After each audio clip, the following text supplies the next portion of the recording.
안녕하세요. 녹차커피입니다. 순전한 기독교 1-4 우리의 불안에는 이유가 있다. 저는 물질적 우주 너머에 있는 누군가 또는 무언가가 도덕률을 통해서 현실적으로 우리에게 다가온다는 말로써 지난 장을 마무리했습니다. 여러분 중에는 그런 결론에 신기가 불편해진 분이 있을 것입니다.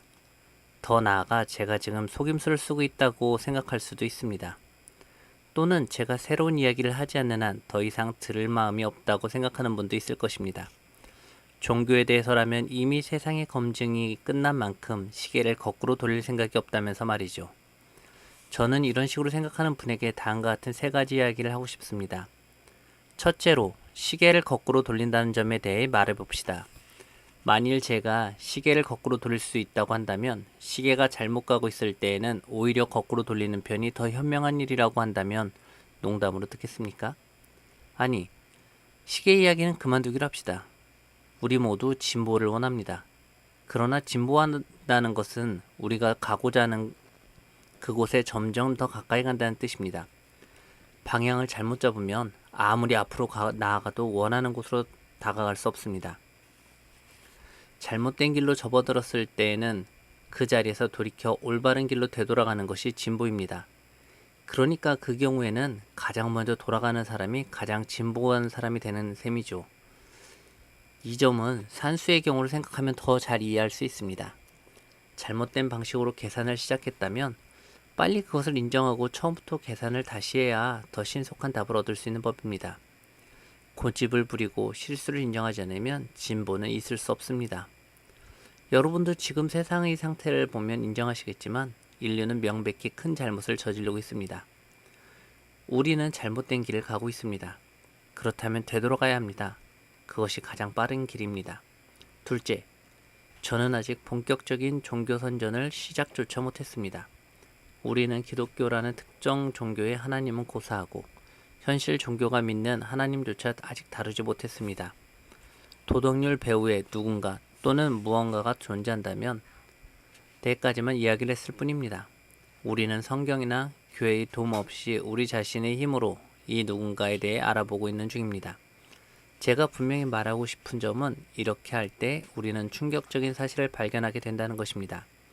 우리는 이 누군가에 대해 두 가지 증거를 가지고 있습니다. 하나는 그가 만든 우주입니다.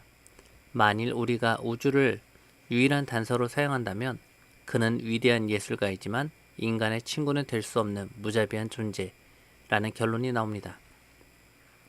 또 하나의 증거는 그가 우리의 정신 안에 둔 도덕률입니다. 이것은 내 부모 정보이므로 우주보다 더 좋은 증거가 됩니다. 어떤 사람이 지은 집을 보기보다는 그 말을 들어야 그에 대해 더 많이 알 수 있듯이 일반적으로 우주보다는 도덕률을 통해 하나님에 대해 더 많은 것을 알 수 있습니다. 이 두 번째 증거를 볼 때 우리는 우주 배후에 있는 존재가 옳은 행동에 큰 관심을 가지고 있다는 결론을 내릴 수 있습니다. 그런 의미에서 우리는 기독교를 비롯하여 몇몇 종교들이 주장하는 바 하나님은 선하신다는 말에 동의할 수 있습니다. 그러나 너무 성급하게 나아가지 맙시다. 도덕률은 어떠한 짓을 해도 다 받아주는 상냥하고 동정심 많은 분이라는 뜻에서 하나님을 선하다고 생각할 근거를 주지 않습니다. 도덕률에는 어떤 짓을 해도 다 받아준다는 것은 있을 수 없습니다. 도덕률은 바늘 끝 하나 들어갈 틈이 없이 냉혹합니다. 그것은 올바른 일을 하라고 명령할 뿐 그렇게 하기가 얼마나 힘들고 위험하며 어려운지에 대해서는 전혀 신경 쓰지 않습니다. 만일 하나님이 도덕률과 같다면 그는 상냥한 분일 수가 없습니다. 하나님이 선하시다는 것은 곧 그가 용서하신다는 뜻이라고 말하기에는 아직 이릅니다. 그것은 너무 성급한 말입니다. 용서는 인격을 가진 존재만 할 수 있는 일입니다. 그런데 우리는 아직 인격적인 하나님을 말하는 데까지 이르지 못했습니다. 그저 그 무엇보다 정신과 닮은 도덕률 배후의 힘이라는 데까지만 말했을 뿐입니다. 하나님은 인격과 거리가 먼 존재일 수 있습니다.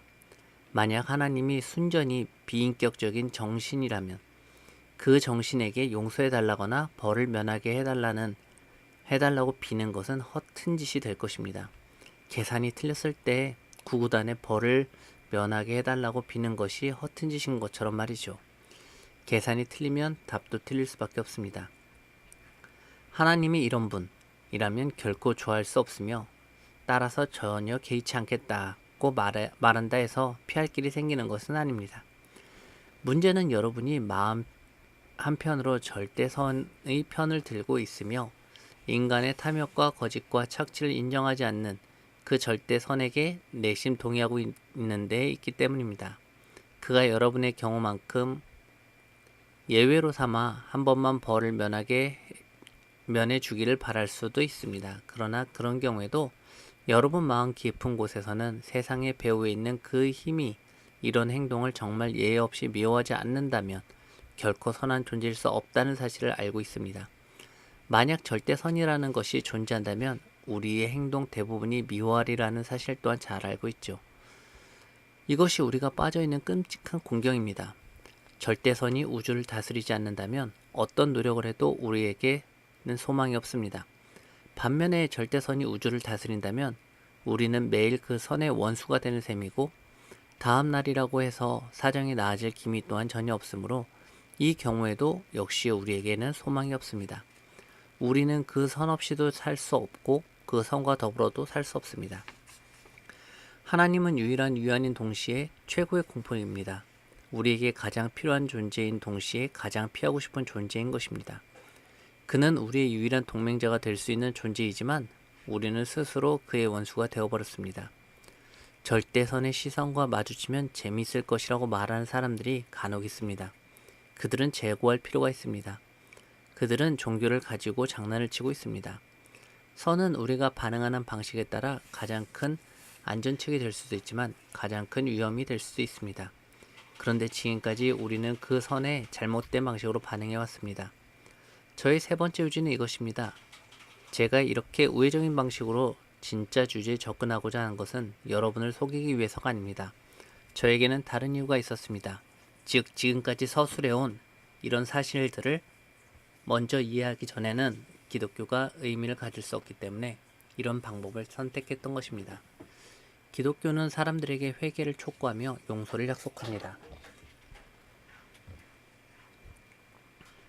그렇기 때문에 자신을 회개할 일을 저질렀다는 사실을 모르는 사람, 자신에게 용서가 필요하다고 생각하지 않은 사람들에게는 기독교가 아무 의미도 가질 수 없습니다. 여러분은 먼저 도덕률이라는 사실이 정말로 존재하며 그 법칙의 배후에 어떤 힘이 있고 여러분이 그 법을 어김으로써 그 힘과 잘못된 관계를 맺게 되었다는 것을 깨달아야 합니다. 이 모든 것을 깨닫기 전에는 정말이지 이 모든 것을 깨닫는 그 순간이 오기 전까지는 기독교는 여러분에게 아무 말도 할 수가 없습니다. 여러분은 스스로 병들었다는 것을 알 때 비로소 의사의 말에 귀를 기울일 것입니다. 그처럼 여러분은 인간이 거의 아무 가망도 없는 처지에 있다는 점을 깨달을 때 비로소 그리스도인들의 말을 이해하기 시작할 것입니다. 그리스도인들은 왜 인간이 지금처럼 선을 미워하는 동시에 사랑하는가에 관한 설명을 해줍니다. 하나님이 어떻게 도덕률 배후에 있는 비인격적인 정신인 동시에 인격일 수 있는지도 관해서도 설명해 줍니다. 그들은 여러분과 제가 충족시킬 수 없는 이 법이 어떻게 우리를 위해 충족되었는가? 어떻게 하나님 자신이 인간이 되어 그를 인정하지 않는 인간들을 구원하셨는가에 관해 말해줍니다. 이것은 오래된 이야기입니다. 그 이야기를 더 듣고 싶다면 저보다 권위 있게 말해줄 사람에게 부탁하면 됩니다. 제가 하고자 하는 일은 사람들에게 그 이야기의 전제가 되는 사실들을 직면하도록 요청하는 것입니다. 그 사실들은 아주 무서운 것들이었습니다. 저도 좀 더 유쾌한 얘기를 할 수 있었으면 좋겠습니다. 그러나 저로서는 제가 참으로 믿는 바를 말할 수밖에 없군요. 물론 저는 결국 기독교가 우리에게 말할 수 없는 위안을 준다는 사실에 동의합니다. 그러나 기독교는 제가 지금까지 말해온 것과 같은 낭패감에서 출발하는 종교로서 그 낭패감을 먼저 겪지 않는 한 아무리 위안을 얻으려고 노력한들 소용이 없습니다. 전쟁이나 그 밖의 경우에도 그렇지만 종교에서도 위안을 구한다고 얻을 수 있는 것이 아닙니다. 여러분이 진리를 구한다면 결국 위안을 발견할 것입니다. 그러나 위안 그 자체를 구한다면 위안도 진리도 얻지 못한 채 오로지 가모니설과 몽상에서 출발해서 절망으로 마치고 말 것입니다. 우리 대부분은 전쟁 전 국제 정치에 품었던 몽상에서 이제 막 깨어났습니다.